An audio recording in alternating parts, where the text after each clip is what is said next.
Hello friends, आप सभी का स्वागत है फिर से एक नए टॉपिक के साथ। आज के सेशन में कम्प्लीटली हम बात करने वाले हैं एक प्लास्टर वर्क के बारे में। प्लास्टर वर्क जब भी हम साइट पे कराते हैं तो हमें ये पता नहीं चलता है कि हम मटेरियल कितना लाएं। मटेरियल में जो भी हमारे इक्विपमेंट होता है वो सारी चीज़ के बारे में हम आज डिस्कस करेंगे।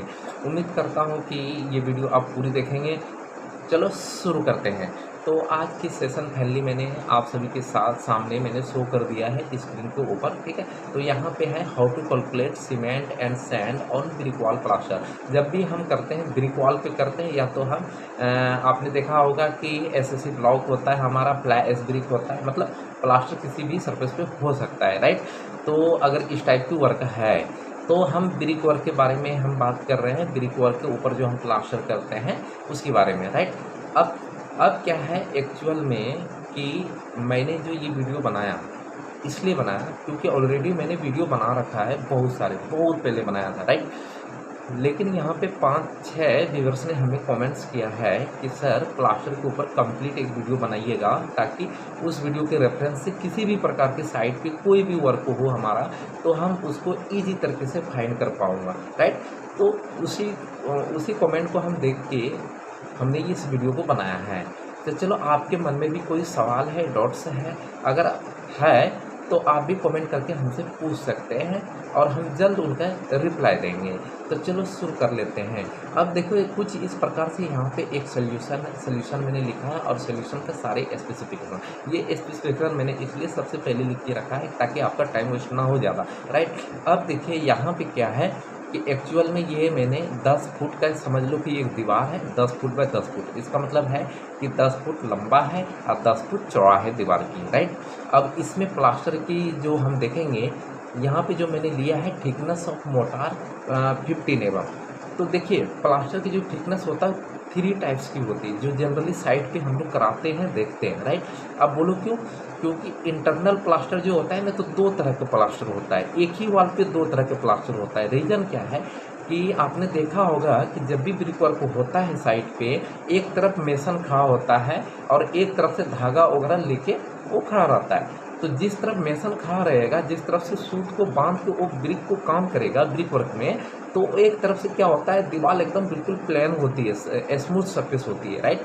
जस्ट उसके उल्टे साइड पे आप जाके देखो, उसी दीवार के अपोजिट साइड मतलब उल्टे साइड जाके देखते हो तो आपको एक रफ सरफेस मिलता है। तो रफ सरफेस पे हम क्या करते हैं 15 mm का प्लास्टर करते हैं। और जो हमारा प्लेन सरफेस होता है, ठीक है, जो एकदम बिल्कुल ब्रिक वगैरह कहीं एक भी टग ना निकला हो, जो जिस तरफ से धागे बांध के काम किया मिस्त्री ने, तो वहाँ पे हम क्या करते हैं 12 mm का प्लास्टर करते हैं। ये स्टैंडर्ड थिकनेस ऑफ प्लास्टर मैंने बताया, राइट। लेकिन जनरली क्या होता है साइड पे 12 mm का प्लास्टर 15 mm हो जाता है और 15 mm का 20 mm हो जाता है, 20 mm की हो जाती है, राइट। ये एज पर साइड, राइट।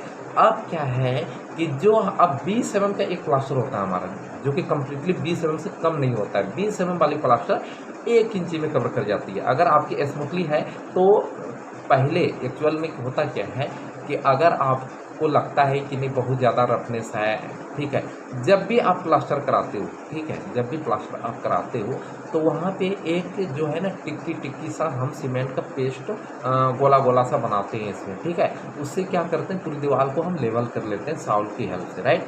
तो उससे क्या होता है फिर एक अंदाज मिल जाता है, उसी में माल डाल के हम प्लेन कर देते हैं। तो वो उसमें क्या आता है कि एरर कम आती है। एरर क्यों? देखिए प्लास्टर तो सभी करते हैं लेकिन प्लास्टर साहुल में और फंटी में होना बेहद ज़रूरी है क्योंकि इसके ऊपर फिर हम बाद में पेंट को अप्लाई करते हैं, पुट्टी अप्लाई करते हैं, पीओपी अप्लाई करते हैं। तो उस टाइम क्या होता है कि हमारी दीवार एक प्लेन सरफेस नहीं बन पाता है। जब भी हम पेंट या कलर करते हैं तो वहाँ पे क्या है एक हमें धब्बे सा बाद में फिनिशिंग के बाद हमें दिखता है। अगर वो चीज़ आपको नहीं चाहिए तो आपको प्लास्टर वर्क कंप्लीट अच्छे तरीके से करना पड़ेगा, जो चीज़ मैंने बताया। चलो अब बात करते हैं जो मैंने पकड़ा है। थिकनेस ऑफ मोटार जो है 15 mm का है, जो इसकी जो मोटाई है प्लास्टर को वो 15 mm का लिया है, राइट। अब मोटार की जो रेशियो लिया है 1:4 लिया है, ठीक है। 1 पार्ट ऑफ सीमेंट है, अब 4 पार्ट ऑफ क्या है सैंड है, सैंड जिसको हम बालू कहते हैं, राइट। तो मैंने क्या किया देयरफॉर इसलिए कैलकुलेट द प्लास्टर वैल्यू, मैंने क्या किया डायरेक्टली मैंने एरिया नहीं निकाला, इजी कैलकुलेशन को करने के लिए मैंने एरिया फाइंड नहीं किया। यहाँ पे क्या किया मैंने, यहाँ पे एक्चुअल में क्या किया कि इसकी मैंने इसकी मैंने सीधा डायरेक्ट वैल्यूम निकाल लिया। वैल्यूम निकालने का फार्मूला क्या होता है, लंबाई गुना चौड़ाई, और जितना मोटा मैंने माल छाप रहा हूँ इस वॉल पे, तो उससे उसको बोलते हैं थिकनेस ऑफ प्लास्टर। ठीक है, तो मैंने क्या किया, 10 लंबाई रखा, राइट, और विड्थ 10 फुट मैंने रखा, और इनटू 15 mm क्या रखा, थिकनेस रखा। अब बात आती है, ये तो फीट में है, ये तो फीट में है, और ये मिलीमीटर में है। तो एक्चुअल में जब भी हम सीमेंट को फाइंड करेंगे, चाहे अभी कर लो, जाकर इसको मीटर बना लो, या आप बाद में मीटर बना लो, लेकिन बनाना पड़ेगा, क्योंकि हमारा जब भी कैलकुलेशन होता है सीमेंट एक्चुअल में, तो क्या होता है कि वहाँ पे मीटर क्यूब ही काम करता है, राइट। क्यों, वैल्यूम का मतलब क्या, मीटर क्यूब। ठीक है, अब देखो 10 फीट को अगर आप मीटर में कन्वर्ट करोगे तो 1 फीट मतलब 1 मीटर में 3.28 फीट होता है। तो 3.28 से इसको भाग दोगे तो 3.04, उसी तरह इसको 3.28 से आप भाग दोगे तो इसके प्रकार से क्या होगा, 3.04। ठीक है, अब देखो 15 mm थिकनेस को अगर आप मीटर में कन्वर्ट, ये मिलीमीटर में, मीटर में कन्वर्ट करने के लिए क्या करना पड़ेगा, 1000 से भाग देना पड़ेगा। तो 15 डिवाइडेड बाय 1000 करोगे तो 0.015। आप करके देखिएगा, अगर किसी भी प्रकार की दिक्कत है तो मैं हूँ बैठा हुआ, राइट। अब देखो इसको जब आप मल्टीप्लाई करते हो तो आपके पास रिजल्ट आता है 0.138 metre cube. This is wet value.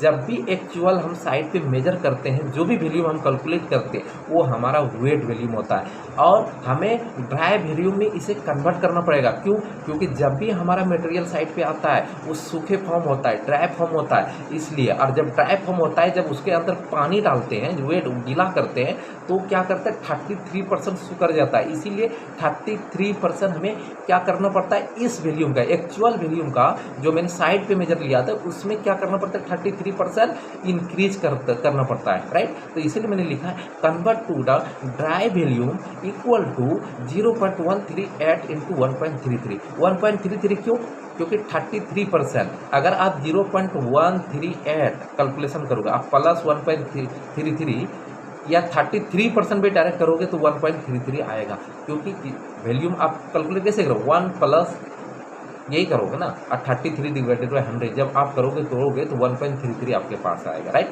और या आप कैलसी पे डायरेक्टली पुट कर सकते हो 0.138।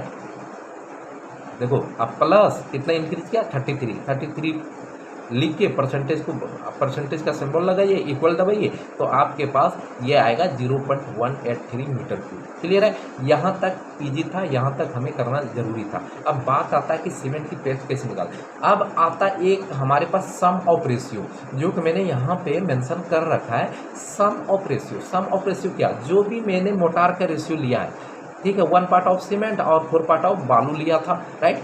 तो इन दोनों को सिर्फ जोड़ना होता है, उसी को बोलते हैं sum of ratio. Sum of ratio equal to 1 + 4 equal to 5 numbers होता है। कितना होता है, 5 नंबर्स। ठीक है, यहाँ तक क्लियर था। अब आते हैं नेक्स्ट पॉइंट पे। अब हमें निकालना है सीमेंट।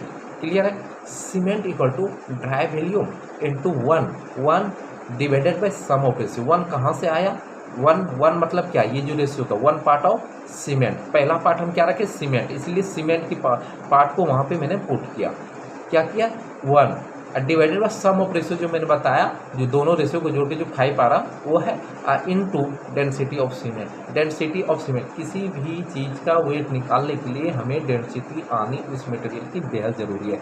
जैसे सीमेंट की डेंसिटी मैंने मेंशन कर रखा है। अब बात करते हैं,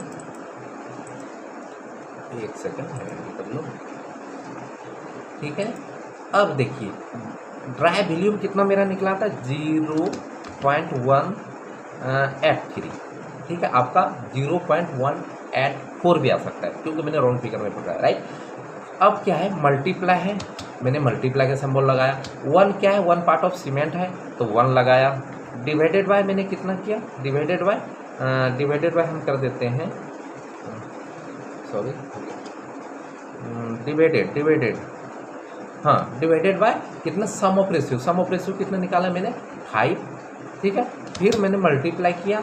ठीक है, उसके बाद डेंसिटी ऑफ सीमेंट जो होता है हमारा 1440 kg पर मीटर क्यूब होता है, राइट। तो इसको मैंने पुट किया। अब आता है हमारे पास, ठीक है, फाइनली आप कंप्लीट समझिएगा। अब क्या है एक्चुअल में कि 0.138 इसको आपको सोल्यूशन करना है। जब इसको आप सोल्यूशन करोगे तो सोल्यूशन करते हैं, देख लेते हैं।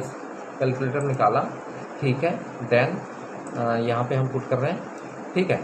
अब देखिए 0.183 मल्टीप्लाई 1 डिवाइडेड बाय 5 मल्टीप्लाई 1440, तो आपके पास आएगा 52.704। ये क्या है? केजी। ये है क्या है? केजी। 52 पॉइंट कितना आया था? 52.7। तो यहाँ पे पुट करो 52.7 केजी। क्या आ गया? ये केजी में आ गया, ठीक है। अब हमें बैग निकालना है। क्या निकालना? बैग निकालना है। तो कुछ इस प्रकार से जब मैं बैग निकालूंगा तो इसमें क्या करना पड़ेगा हमें? 52.7 के। आपको पता है कि साइड पे जब भी सीमेंट की जो बैग से आता है हमारा, वो 50 केजी की एक बैग होती है। तो इसलिए 52.7 केजी अगर आप करते हो, ठीक है, करते हो तो आपके पास 52.7 डिवाइडेड बाय 50 अगर हम करते हैं तो 1.05 कितना आता है? 1.05। ये क्या हो गया? बैग्स, ठीक है। ये मेरा सीमेंट की बैग निकल गया। अब बात करते हैं सैंड कैसे निकालें। सैंड का भी सेम फार्मूला लगाना, बस थोड़ी सी चेंजेस है। थोड़ी सी चेंजेस क्या है? यहाँ पे ड्राई वॉल्यूम है, तो ड्राई वॉल्यूम वही वाला जो मैंने पहले से फाइंड कर रखा है, ठीक है। तो 0.183 मल्टीप्लाई आपको करना है। अब यहाँ पे है 4 डिवाइडेड बाय सम रेशियो। 4 क्या है? सैंड की पार्ट है जो मैंने अभी बताया था आपको, ठीक है।